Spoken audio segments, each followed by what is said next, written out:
Bien, chers amis, bonjour. Nous sommes actuellement au Château Joliette en ce lundi 23 février. Et c'est aujourd'hui le lancement du livre Raymond Gravel, Le dernier combat. Et c'est écrit par Monsieur Carl Marchand. Alors, c'est Carl Marchand qui a écrit ce livre. Alors, Carl, d'où viens-tu, toi? Quelle est l'origine, dans le fond? Comment tu commençais et pensé ce projet-là? Bien, moi, j'avais rencontré M. Gravel la première fois en octobre 2013, quand je travaillais à la presse. Puis, il était déjà malade à ce moment-là. Puis, son calme face à la maladie m'avait vraiment beaucoup impressionné, sa sérénité. Puis, ses réflexions aussi par rapport à la vie, à la maladie, à la mort. Donc, c'est de là que j'ai voulu pousser plus loin le projet.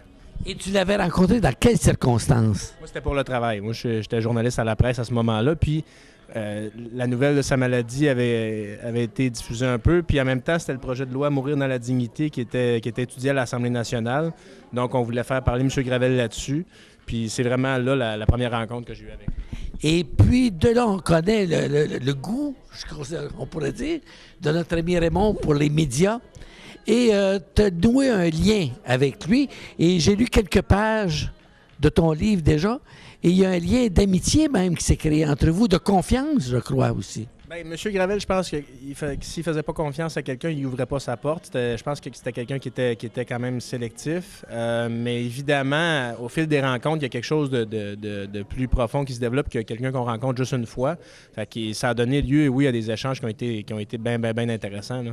Et tu lui avais demandé même que ses paroles soient enregistrées, ce qu'il a accepté. Donc, ce qu'il y a dans ce livre-là, c'est vraiment l'authenticité de ses propos. Oui, c'est ça. Moi, comment je fonctionnais vraiment comme un journaliste, là.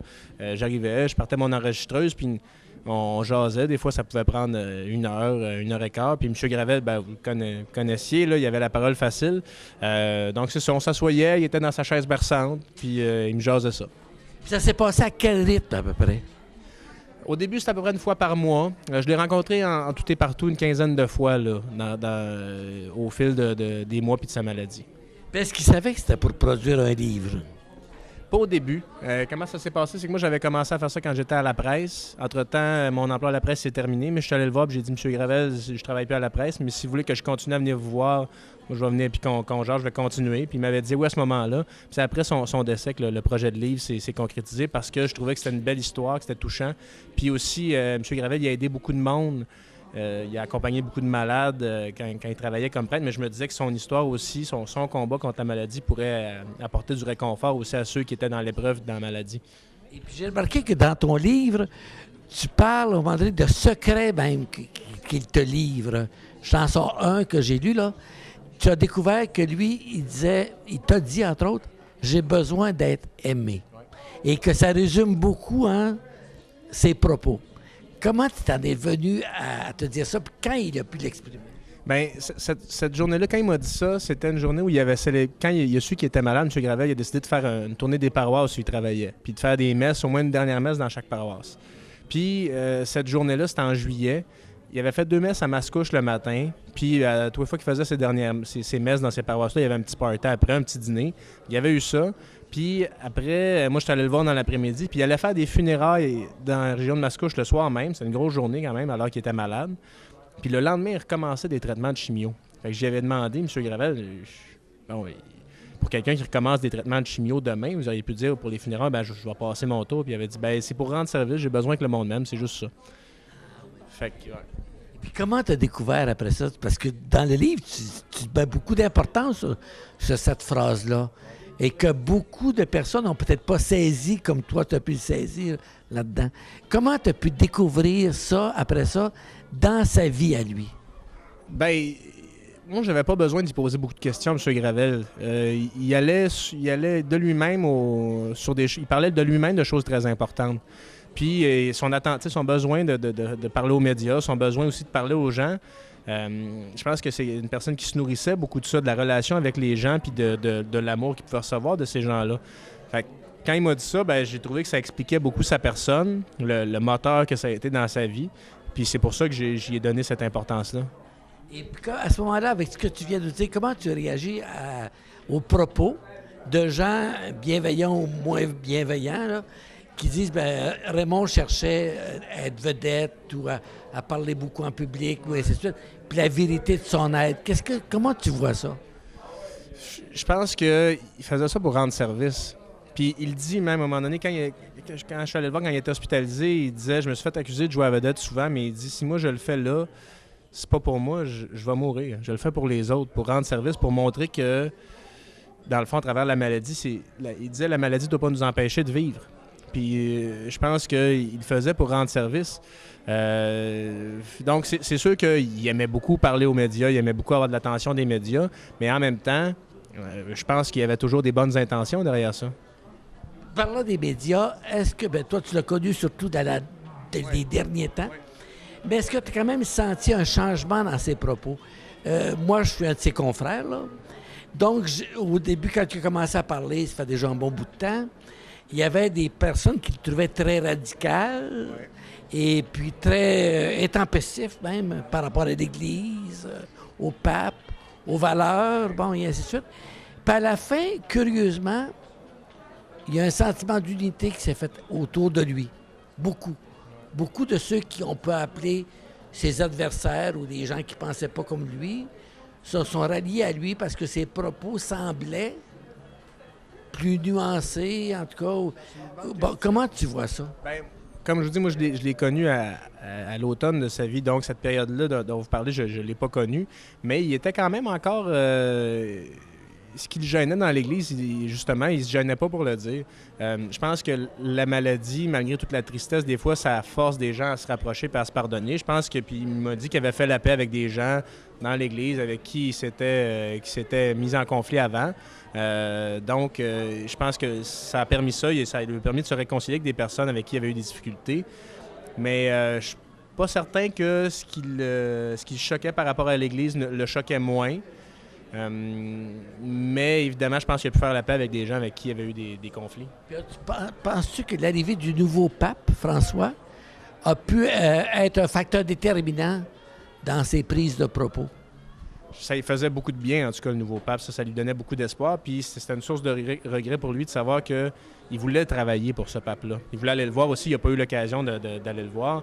Donc, ça, c'est malheureux, mais ça lui donnait énormément d'espoir. Puis je pense que là, il croyait que c'était comme l'aboutissement de toutes les batailles de sa vie. C'est comme si tout ce pourquoi il s'était battu, là, ça devenait possible avec le nouveau pape. Donc, en ce sens-là, évidemment, il y avait de l'espoir. Qu'il y avait déjà beaucoup de toute façon. M. Gravel, c'était un combattant. Mais là, je pense qu'il y avait comme une preuve que son combat était possible encore plus qu'avant. Et toi, je vous ai dit, comme jeune, tu es un jeune journaliste, un jeune homme, ces propos, j'en suis une phrase qui m'a frappé, entre autres, quand il disait « La foi, c'est d'abord une espérance. » Hein? Ça, il est revenu souvent sur cette parole-là aussi. Et toi, comme jeune, là, jeune Québécois, comment tu réagissais à ces propos même? Bien, ça m'a... moi, je suis pas pratiquant, mais comme bien du monde, j'ai fait ma première communion, j'allais à l'église quand j'étais jeune, puis ça a mis un éclairage nouveau sur des choses que je pensais qui étaient dans la Bible, comme par exemple tendre l'autre joue. Moi, je pensais que c'était accepter de recevoir une autre claque, une autre injure.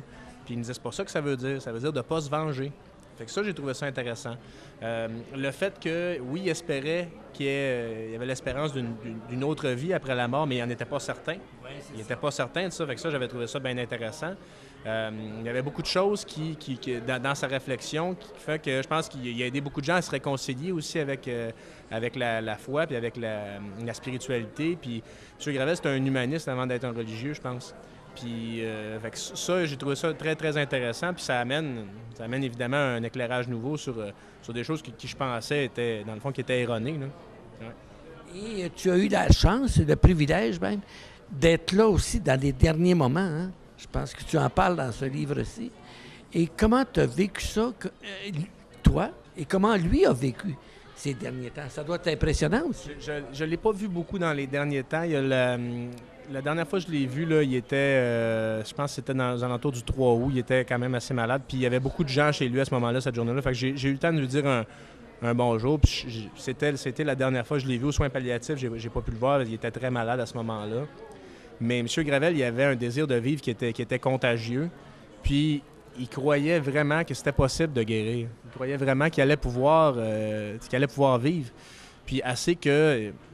Mais il m'avait convaincu de ça, moi aussi. Tu sais. Ce qui fait que c'est vraiment juste à la toute fin, quand j'ai vu la pancarte soins palliatifs, que là, j'ai compris que là, ça se terminait. Mais avant ça, son désir de vivre était contagieux. Puis je pense qu'il y a beaucoup de gens qui y croyaient aussi. Là. Il rendait ça comme si c'était possible, puis il y croyait vraiment beaucoup. Mais je pense qu'il s'est battu aussi longtemps qu'il a pu. À la fin, je pense qu'il était fatigué, évidemment, parce que c'est une maladie qui est très difficile. Mais je pense que tant qu'il y a eu de l'espoir, il s'est accroché. Et puis toi, quand as-tu eu l'idée, de tous tes enregistrements, là, d'en faire un livre? C'est vraiment... quand je suis allé le voir au mois de juin, j'ai dit, je sais pas quelle forme ça va prendre, mais j'aimerais ça vous rencontrer encore. Puis c'est après son décès que là, je me suis dit, bon, ben son message, c'est un beau message. Puis son histoire, oui, il y a de la tristesse, mais il y a quelque chose de très, très noble là-dedans, très riche. Puis c'est après son décès que là, ça s'est concrétisé. Parce que c'est une histoire que j'avais envie de raconter, parce que je me disais... Il y a beaucoup de gens qui vivent l'épreuve, que ce soit la maladie ou autre chose. Je me suis dit que justement, cette histoire-là pourrait les aider. Et toi, là, maintenant que ton livre est terminé, ça a été relativement vite d'ailleurs. Hein?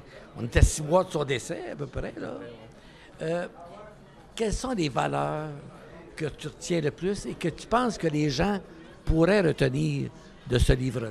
M. Gravel, il disait « Chaque personne a des croyances et des façons de vivre qui méritent d'être respectées. » Ça, je trouve que c'est très important. Que les gens ont des croyances, des convictions, puis tant les religions, les différentes religions, que les gens doivent respecter ça, d'abord. Ensuite, il y a toujours de l'espoir. Il faut avoir de l'espoir, que sans espoir, sans espérance, on n'est pas grand-chose. Puis que c'est pas fini tant que c'est pas fini. Parce qu'il a déjoué les statistiques, il a vécu plus longtemps que le temps que les médecins lui donnaient, il a été prêtre plus longtemps que les gens du séminaire lui donnaient aussi. Donc, quand on croit à quelque chose, c'est important de se battre pour ça. Puis c'est important d'avoir de l'espoir, parce qu'il disait, on est plus qu'une roche, les gens qui actent juste sur le matériel, il manque quelque chose, il n'y a pas d'espoir dans ça. Fait que l'idée que c'est pas fini tant que c'est pas fini, puis c'est important de se battre dans la vie. Maintenant, toi, tu as assisté après sa mort, tu as assisté au funérailles. Il y a même un chapitre qui est consacré à cet aspect-là de sa vie. Et il avait préparé tout, toutes ces funérailles. Est-ce qu'il t'en avait parlé de ça? Il m'avait parlé de ses préparatifs. Il disait là, au début, je me disais, ça n'a pas d'allure. Si je meurs, j'ai rien de préparé. Mais là, il a tout préparé ça. Il a préparé les textes qui allaient être lus. Il a confié des responsabilités à ces gens qui étaient proches. Puis je pense que, oui, il y avait quelque chose de triste, mais je pense que lui, il l'imaginait, il y avait quelque chose de beau dans la préparation de ses funérailles, parce que c'est un rite qui est c'est solennel, mais au-delà de la tristesse, c'est une belle cérémonie. Je pense que M. Gravel pensait à ça. Puis il disait là, quand c'était fait, il dit comme ça, je peux partir, je ne mettrai pas personne dans le trouble. Il voulait pas déranger non plus, même étant malade, il voulait pas déranger les gens. C'est un homme qui est habitué de rendre service, pas qu'on lui rende service. Et comment tu as vécu toi-même, là, la célébration des funérailles qui était, on peut dire, grandiose, là, solennelle, quand on a vu, j'ai assisté, puis toi aussi, puis beaucoup d'autres, il y a beaucoup de gens qui l'ont vu à la télévision aussi. Comment tu as vécu ça, cet aspect-là? Bien, moi, son départ m'a beaucoup attristé, parce que, comme journaliste, d'habitude, on essaie tout le temps de garder un bras de distance avec notre sujet, mais c'est pas une histoire comme les autres, cette histoire-là. Fait que c'est évidemment... J'ai pas eu le recul que j'avais dans d'autres histoires. Évidemment, c'était une belle cérémonie, mais évidemment, c'était triste. Il y a beaucoup de paroles qui m'avaient dit, par exemple, le serviteur inutile, la graine de moutarde, ces choses-là, la foi, il en faut très peu. C'était dans sa cérémonie, la présence de Dieu dans la douce brise. Il en avait parlé de ça. Fait que, oui, c'était une belle cérémonie. Puis c'était à la fois très triste, mais très beau. Tu parles de brise légère. Je me souviens d'une entrevue qu'il avait donnée au Franc-Tireur. Et c'est François Dutrissac, je pense, Benoît Dutrissac qui a animé l'émission. Et il dit, allez-vous revenir un jour? sais, c'est ça, tu viens de cette phrase-là, hein? Ouais. Je reviens à cette brise légère. Est-ce que c'est quelque chose qui t'est... Est-ce que tu imagines Raymond, lui qui était d'un homme de vent fort, Oui, ça devait me comparer à quelque chose. de vent fort, là, je dirais même violent, là, bon. Hein? L'imagines-tu revenir comme une brise légère? C'est une bonne question. C'est une très bonne question parce qu'en effet, c'était un bon vent, M. Gravel. C'était un bon vent. C'était pas tout à fait dans sa nature. Mais bon, où est-ce qu'il est maintenant? Ben peut-être ça l'a assagi. Il disait que il s'imaginait, il avait fait un rêve, il m'avait parlé d'un rêve qu'il avait fait qui était décédé. Puis il disait, là, je voyais les gens, mais eux me voyaient pas. Mais il dit, j'étais bien.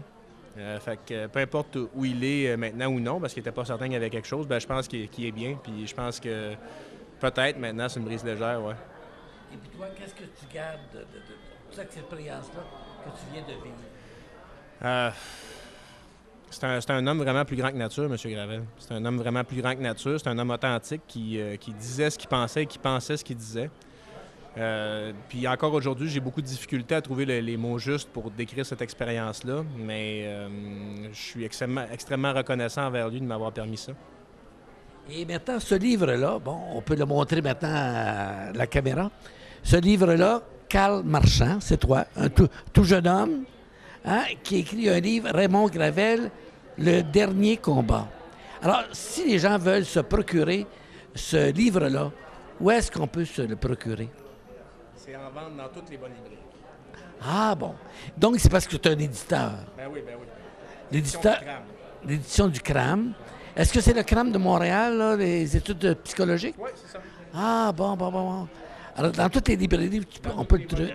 Ben, parfait. Et il se détaille combien? Ça dépend des librairies, je pourrais pas vous dire, mais normalement, je pense que c'est à peu près 18 piastres. Parfait. Alors, c'est pas tellement dispendieux, dans le fond. 18 pour un... Ça se lit bien. Oui. Parce que j'ai lu les premières pages. Là. Sur une page, ça se lit très bien. Et puis, c'est de l'authentique, hein? Oui. Alors, bien, chers amis, donc, je vous souhaite de lire ça et de trouver un bon témoin. Puis, je te remercie beaucoup du temps que tu as pris. Merci à vous. Pour l'événement. Et si tu as un petit mot à dire en terminant aux téléspectateurs de CTRB, CTB, pour les inviter à lire ton livre, qu'est-ce que tu pourrais dire? Ben écoutez, je leur souhaite bonne lecture, puis j'espère qu'ils vont aimer ce livre-là. Ça a été une expérience très touchante pour moi, puis j'espère que ce sera une bonne lecture pour eux. Alors, je te remercie infiniment, Carl. Merci. Alors, bien, chers amis, dans cette deuxième partie de l'émission, pour avoir entendu Carl, l'auteur du livre, je vous présente maintenant l'abbé Pierre Gervais-Majot, celui qui a été choisi par Raymond pour faire l'homélie à ses funérailles. Ah ben oui. Hein? Et puis, tu as vécu toi-même des expériences avec Raymond dans le ministère. Alors, comment ça s'est passé? Quand tu t'as demandé ça, là, qu'est-ce qui est arrivé? Demandé pour faire l'homélie? Ah, je sais pas trop comment. Je ne me rappelle pas tellement dans les détails, mais je pense que c'était une grande bague de confiance qu'il me faisait. Puis en même temps, mais comme on était assez proches l'un de l'autre sur le plan pensée et sur le plan vision pastorale, ou en tout cas, je pense qu'il était sûr qu'avec moi, je lui rendrais hommage. En même temps, je lui rendrais justice à sa mission et à sa manière de voir les choses. Alors, c'est ça. Puis on a préparé ça ensemble un peu aussi. Lui, il avait choisi les textes de la parole de Dieu. Moi, j'en ai rajouté un autre que je voulais. Et puis, en tout cas, on a eu un consensus, puis je l'ai fait. Parfait. Et puis, je pense que tu étais un bon ami avec lui, tu viens de le dire. Tu as cheminé, toi aussi, avec lui. Hein? Vous avez parlé de la mort, de ce qui s'en venait. Comment tu as vécu ça avec lui? Bon, quand il l'a su en août 2013... Là, je l'avais su, il m'avait appelé, il m'avait parlé de ça, bon. Mais là, c'était pas confirmé à 100%. Il y avait encore espoir de guérison ou de prolongement de vie, en tout cas. Là, il est venu souper chez moi quelque temps après. Puis là, je lui dis, Raymond, avant de partir, je lui dis, Raymond, bon, j'ai dit, là, on est tous secoués, puis émus, puis renversés, puis on est secoués par la nouvelle, là.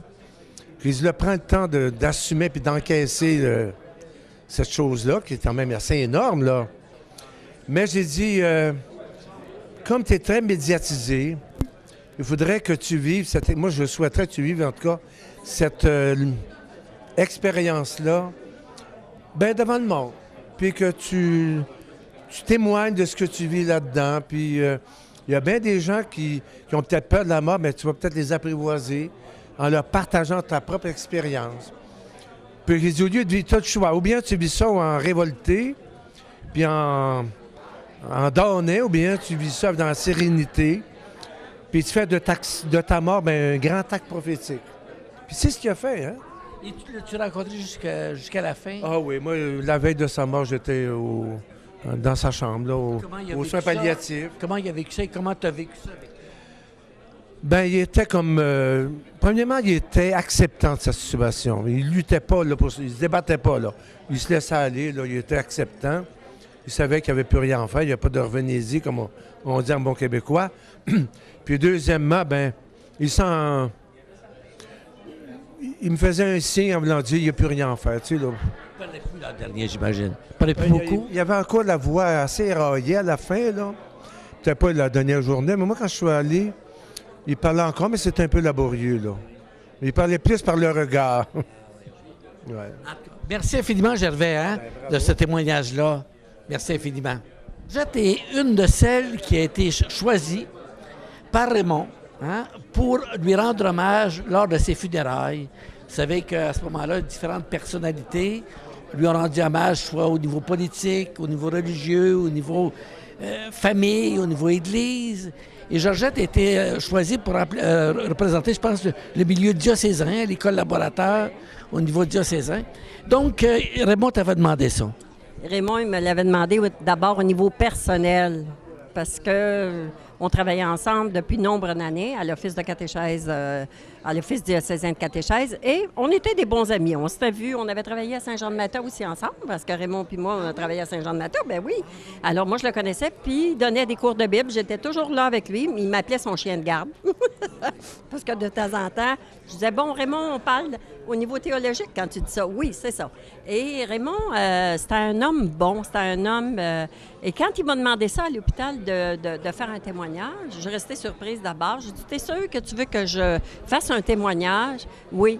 J'ai dit, si je témoigne, ça va être sur le pardon. Parce qu'on a déjà vécu un pardon ensemble et c'est toi qui es venu me chercher pour me demander pardon. Et j'oublierai jamais ça. Alors, tu sais...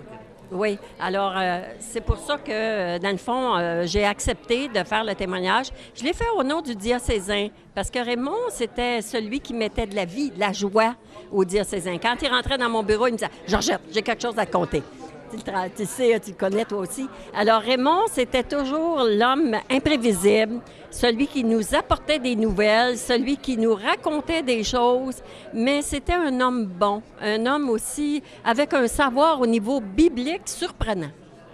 Surprenant. Son exégèse était toujours à point. Il nous racontait. On avait le goût de l'écouter, de l'entendre, puis de faire des pas sur ce qu'il nous demandait. Et comment ce qu'il nous disait. Tu as vécu ça, ce moment-là des funérailles, toi? Moi, j'ai eu de la peine. Je pensais il me semblait que j'avais fait mon deuil parce que je l'ai vu quand c'est arrivé au mois d'août. Il est venu au diocésain en disant « J'ai de la misère à respirer, qu'est-ce que je fais? » Je dis « Tu t'en vas à l'hôpital? » Vas-y à l'hôpital, puis ça presse. Puis on est allé le voir tout de suite. Quand il était à l'urgence, on est allé le voir. Puis là, il attendait des nouvelles. Et les nouvelles se sont avérées moins bonnes. Mais c'est pour ça que, dans le fond, Raymond, il était proche de nous parce qu'il nous racontait. C'était un bonhomme qui n'avait pas peur de dire sa vie, de raconter sa vie, de dire ses choses, ses peines, ses émotions même. Hein? C'était un bonhomme qui était vrai. Alors moi, j'ai apprécié travailler avec cet homme-là comme jamais. Et j'avais marqué dans mon agenda le 9 août, Raymond rentre à l'hôpital. Je suis allée le voir aujourd'hui. Et il est mort le 11 août, un an après. Alors quand je suis retournée dans mon agenda, ça m'a fait... Puis j'ai eu de la peine parce qu'on perd quelqu'un qui, avec un savoir au niveau biblique important au diocèse, je pense que c'est une grande perte. Et c'est un homme aussi qu'on perd. Un homme bon, un homme généreux de son temps et bon. Merci, Georgette, de ton témoignage. Merci beaucoup. Alors, je suis en compagnie de Monseigneur Vital Massé. Vital, quel était ton lien, toi, avec Raymond? Moi, je l'ai eu comme vicaire à Berthierville. Au tout début. Les années, t'as une minute là, 79-81. À ce moment-là, tu représentais l'autorité, toi, là, comme curé. Hey, puis lui, est-ce que déjà il avait développé cette espèce de... pas rivalité, mais... L'esprit critique, oui. Il a toujours développé ça. Il a trouvé un terrain à Berthier, comme partout ailleurs, là, pour développer l'esprit critique. Mais moi, ce que je peux dire, là, quand même, là, je l'ai aimé comme vicaire. Il avait de très belles qualités. C'est quelqu'un qui avait vraiment un cœur d'apôtre.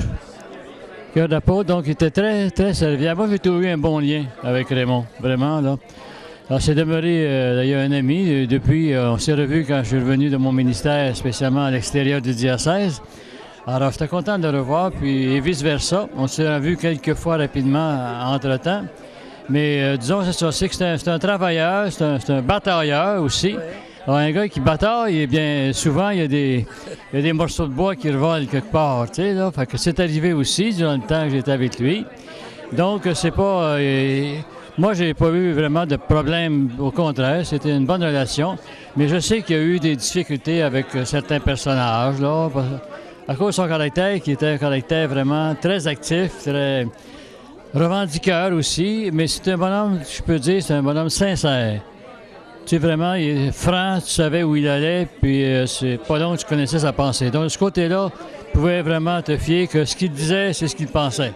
Et puis, tu l'as connu au début de son ministère. Est-ce que tu l'as revu vers la fin? Non, je ne l'ai pas vu vers la fin. Sinon, parce qu'à ce moment-là, j'ai été, moi, une vingtaine d'années à l'absence du diocèse. Hein. Alors, quand je suis revenu, il s'occupait encore un peu de ministère ici, au diocèse de Joliette. Et il était aussi aumônier des pompiers. Bon, alors, j'ai plus entendu parler de son ministère. Je ne l'ai pas connu de proche en revenant. J'étais trop absent du diocèse. Alors, merci Vital. Et puis, c'est intéressant de savoir quelqu'un qui est en autorité devant lui et d'en parler aujourd'hui avec le recul du temps. Oui. Merci beaucoup, Vital. Ça fait plaisir. Alors, vous avez déjà sans doute reconnu M. Guy Chevrette, hein, qui est toujours un péquiste fervent. Oui, un bon péquiste. Je viens de renouveler ma carte. Et on sait que Raymond avait ses opinions politiques, qu'elles étaient de ce côté-là aussi. Mm-hmm. Alors, comment vous avez perçu Raymond dans ce monde politique? Ben, moi, j'ai trouvé que c'était un gars qui était lui-même. J'adore les personnes qui sont elles-mêmes, qui disent ce qu'ils pensent, qui n'ont pas peur de s'opposer, même à l'interne, quand c'est le temps, puis d'exprimer très calmement, respecter ceux qui sont contre ses idées, mais ne pas avoir peur de les défendre. Moi, c'est le même que j'ai perçu Raymond Gravel. Et j'ai suivi son cheminement par la voie des journaux beaucoup. Et je pense que c'est un grand Québécois. Et comme j'aurai à publier moi aussi mon autobiographie d'ici un mois et demi max, je ferai sans doute le lancement à Québec prévu pour le 31 mars. Et j'ai l'intention également d'en faire un à Joliette. Pour permettre aux gens de Joliette de venir me voir aussi, puis j'aurai la chance de leur signer. Alors, on va mentionner à CTRB et CTB qu'ils viennent vous rencontrer. Et peut-être une dernière question. Lors des funérailles de Raymond, le drapeau du Québec était sur son cercueil. Ce qui n'est pas évident pour un curé, et puis ce qui n'est pas régulier pour... Ce qui n'est pas évident pour un curé, mais c'est peut-être, par exemple, une adaptation, justement, de l'Église. Oui, c'est vrai. Et ça, je trouve ça important, mais quelle que soit la religion, si tu restes renfermé dans tes vieilles valeurs, puis tu n'évolues pas, ben tu périclites. Et à mon point de vue, c'est important de le faire, en respectant les autres. Moi, le contexte social me déplaît beaucoup présentement. Quand on regarde, il y a du fascisme religieux présentement. Vous savez, on se sert d'Allah ou de bon Dieu pour... Moi, j'aime pas ce climat-là. Je pense que la religion, c'est en tant que toi. Si tu... Je suis pas un pratiquant, moi, par exemple, à toute épreuve, mais j'ai des valeurs qu'on m'a transmises jeune. Ma mère pensait bien que je ferais un curé aussi. Mais très honnêtement, je pense que c'est un grand respect de la communauté que d'accepter qu'un prêtre ait des idées politiques. La société, là, que c'est un prêtre, que ce soit un chômeur, que ce soit un professeur, c'est une société. Et tout le monde a le droit dans la société de donner une opinion politique. Un gouvernement, c'est le moindre des mots. S'il n'y avait pas de gouvernement, ce serait l'anarchie. Voyons, on a étudié ça dans les petites écoles, du jansénisme, vous vous rappelez? Saint Paul dit que le service le plus beau, après le service de Dieu, c'est le service du peuple. Oui, mais je dois vous dire que je trouve ça bien dommage. Ça me fait beaucoup de peine de voir qu'il y a des gens qui cherchent à faire passer les politiciens pour tous des pas bons. C'est comme dans la société, on a des pas bons, on a des bons et des moins bons. Moi, j'en retiens ça toujours de mes études. Saint Paul, il appelle ça le service du peuple, il appelle ça le service de la ville. Là. Mais le service public, c'est le deuxième service. Exact. Moi, en passant, vous me permettrez de saluer notre évêque. Oui. Puisque je viens d'apprendre qu'il se retirera en juin. Ça a été un grand bonhomme aussi que j'ai beaucoup respecté et que j'ai beaucoup admiré. Et je lui souhaite une excellente retraite. Merci, M. Chevrette, puis bonne chance pour vos propres mémoires. Merci. Et merci pour votre service public. Puis j'ai un deuxième livre en écriture. Oui. On se rappellera. Au revoir. Merci. Alors, je suis avec Nicole, une des responsables de la vie montante que je connais bien. Alors, Nicole, toi, tu as connu l'abbé Gravel. Bien, oui, dans quel contexte tu l'as connu? Moi, je l'ai connu parce qu'il était en stage à Notre-Dame de l'Entente. Puis, ça fait longtemps, de tout le début? Beaucoup d'années au début, il n'était pas prêt encore. Oui. Et puis, quel souvenir tu en gardes? Un très beau souvenir. Ben, disons qu'on s'ostinait quelques fois parce qu'il y avait du pic dans Trémont. Puis moi, je m'occupais du baptême. Là. J'ai visité à peu près 400 familles dans Saint-Charles-Borromée. Donc, des fois, on n'était pas tout à fait d'accord, mais on a fini par bien s'entendre. Je l'ai bien apprécié. Oui. Et puis, il y a quelque chose de très spécial pour Nicole. C'est qu'elle a gardé la photo de son ordination. Regardez notre Raymond ici, tout jeune prêtre. Assez spécial. Et Nicole a également la première messe de Raymond avec son curé, l'abbé Gervais Majot, qu'on a vu tout à l'heure. Alors, voyez-vous le changement? Alors, donc, Raymond t'a inspiré, toi aussi? Oui, beaucoup, beaucoup. C'était quelqu'un qui nous rapportait tout le temps la Bible. Tu sais, on discutait des choses, mais il nous ramenait toujours avec une parole de la Bible là, qui nous ramenait dans notre vie quotidienne. Puis, ah oui, je l'ai très apprécié. Même s'il était jeune prêtre, là, c'est sûr que j'ai vu son... Tu sais, je l'ai suivi partout après, là, quand il a été à Repentigny, quand il a été un peu partout, là. Moi, je l'ai rencontré à l'occasion dans des funérailles, tout ça. Il nous reconnaissait partout, puis très gentil, très humain, puis vraiment proche des jeunes, parce que moi, j'avais des adolescents à ce moment-là, là, très, très proche des jeunes. Merci infiniment, Nicole. Ça me fait plaisir. Bye. On va terminer l'émission avec l'éditeur de ce livre-là, parce qu'on a eu l'auteur au début. Bien, un auteur a besoin d'un éditeur pour que son œuvre soit publiée. Et toi, tu es des éditions du CRAM. Oui, tout à fait. Qu'est-ce que c'est que le CRAM? Le CRAM, à l'origine, c'est le Centre de relations d'aide de Montréal, qui est une école de psychothérapie. La personne qui a fondé l'école de psychothérapie n'a pas voulu se trouver un éditeur et tout ça. Elle a fondé sa maison d'édition. Là, on parle des années 80. Nous, on a acheté la maison, un collègue et moi, on a acheté la maison en 98. On en a fait une maison d'édition de littérature générale, mais essentiellement axée autour de la psychologie et des sciences humaines. C'est ça. Moi, j'ai un très grand ami qui a fait le CRAM, justement. Oui, très grand ami prêtre, d'ailleurs, comme moi, là. Et c'est ce que j'en retiens, c'est une maison de psychologie qui pas rude, là, mais qui... Qui est rigoureuse. Oui, qui est rigoureuse. Oui, on pourrait certainement dire ça. Qui fronte la réalité de façon assez rigoureuse. Exactement, et qui amène les gens au bout de soi-même. C'est ça, exactement, oui, on s'entend là-dessus. Alors, est-ce que la personnalité de Raymond, qui était un batailleur, justement, qui aurait bien pu faire le crabe, j'ai l'impression. Oui, sûrement. Est-ce que ça a quelque chose à voir avec votre choix d'éditer le livre? Ben, techniquement, je vous dirais non, parce qu'on est ouvert, on fait de la littérature générale, mais quand le sujet est arrivé, il y avait certainement... Moi, ça m'a happé parce que l'abbé Gravel, c'est un personnage pour qui j'avais une immense admiration, et je savais que c'était un bonhomme qui avait... je vous dirais, en termes de réflexion, de pensée, qui était très, très proche de la pensée humaniste que nous, on véhicule, qui est ni religieuse, ni spirituelle, qui est humaniste et qui se reflète dans la psychologie et tout ça. Lui, c'est un bonhomme qui avait, en plus, une dimension religieuse, bien sûr, mais qui était un humaniste convaincu et convaincant. Fait que quand Carl a apporté ça, nous a présenté le texte, bien sûr, j'ai dit, écoute, j'étais séduit. J'ai dit, j'admire le bonhomme, je trouve que le texte est formidable, il est bien écrit, il est respectueux, on y va avec ça. Alors, est-ce qu'on peut parler d'objectifs quand on parle d'édition? En termes de livre, l'objectif de livre? De vente, vous voulez dire? Oui. Est-ce que vous avez... écoute, on savait qu'il y avait avec ce sujet-là un potentiel de vente intéressant parce que les gens s'intéressent à lui, mais c'est pas la préoccupation première qu'on avait. Nous, c'était de dire, on va être de ceux qui auront mis une petite brique dans l'édifice humaniste, en tout cas le corpus. Et votre réseau de distribution, c'est où on peut se procurer le livre? Toutes les librairies du Québec. On est diffusé largement en librairie, en bibliothèque, partout. Comme toutes les grandes maisons, en fait.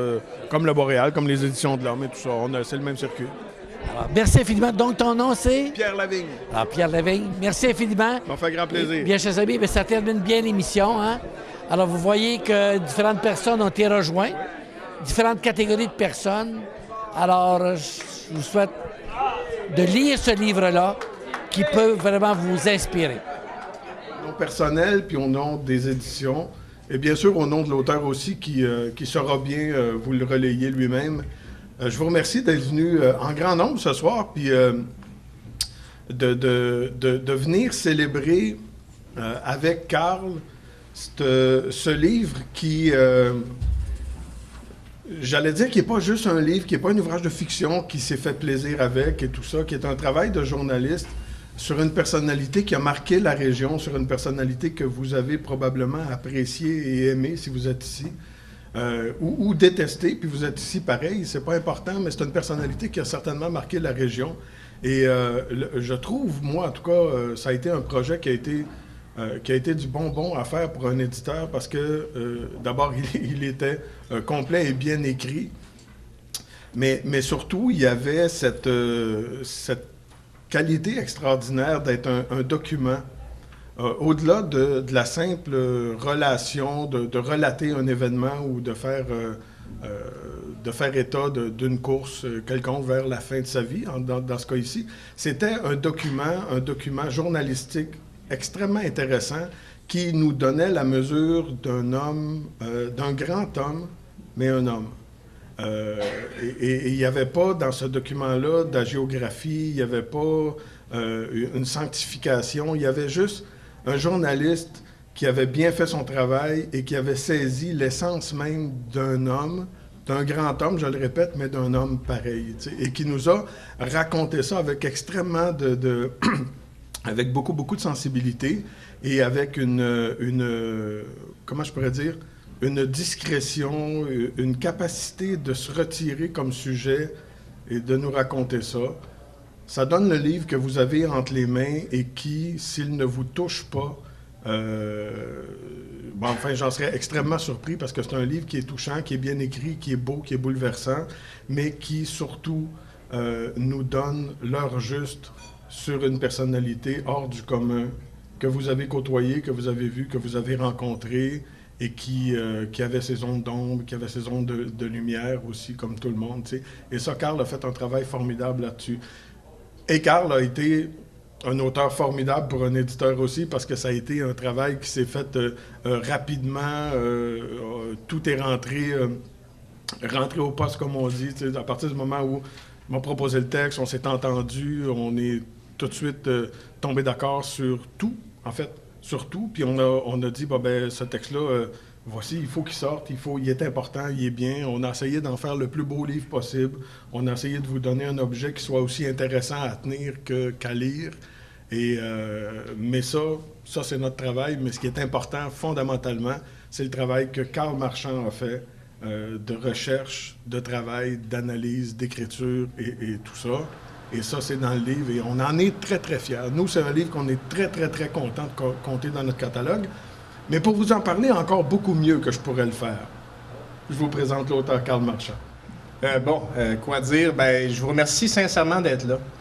Sincèrement. Puis si vous êtes là, je pense que c'est parce que M. Gravel vous a tous touchés d'une manière ou d'une autre. Puis c'était une personne qui avait cette capacité-là d'entrer en contact avec les gens, puis je pense, de trouver les bons mots pour apporter du réconfort aux gens qui en avaient besoin, pour aider les gens qui traversaient l'épreuve.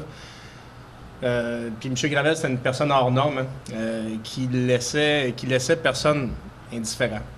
Donc, moi, il m'a touché comme tout le monde. Puis comme journaliste, j'avais voulu garder la distance professionnelle par rapport à mon sujet, mais dans le cas de M. Gravel, je pense que c'était pas possible avec le temps. C'est quelqu'un qui m'a touché beaucoup à travers son combat très, très noble et très digne contre la maladie. Puis, je pense que comme tout le reste de sa vie, il a fait ça debout. Il a fait ça debout de manière très forte. Dans ces occasions-là, les mots me viennent peut-être moins facilement qu'à Pierre, donc j'ai tendance à parler moins longtemps, mais ça me touche beaucoup que vous soyez là. J'espère que vous allez apprécier la lecture de cet ouvrage-là. J'ai voulu faire le livre le plus sobre, le plus respectueux, le plus authentique de ce que j'ai vu, que j'ai entendu de M. Gravel. Donc, merci encore une fois d'être là. Je vous souhaite une excellente lecture, puis je vous souhaite une très belle soirée. Merci. Puis merci à mon excellent éditeur, Pierre Lavigne, qui a fait un travail évidemment remarquable, puis avec qui j'ai une très bonne complicité, puis avec qui c'est un plaisir de travailler. Merci. Merci à Mireille aussi qui a organisé la soirée de ce soir, qui est une femme formidable. Merci.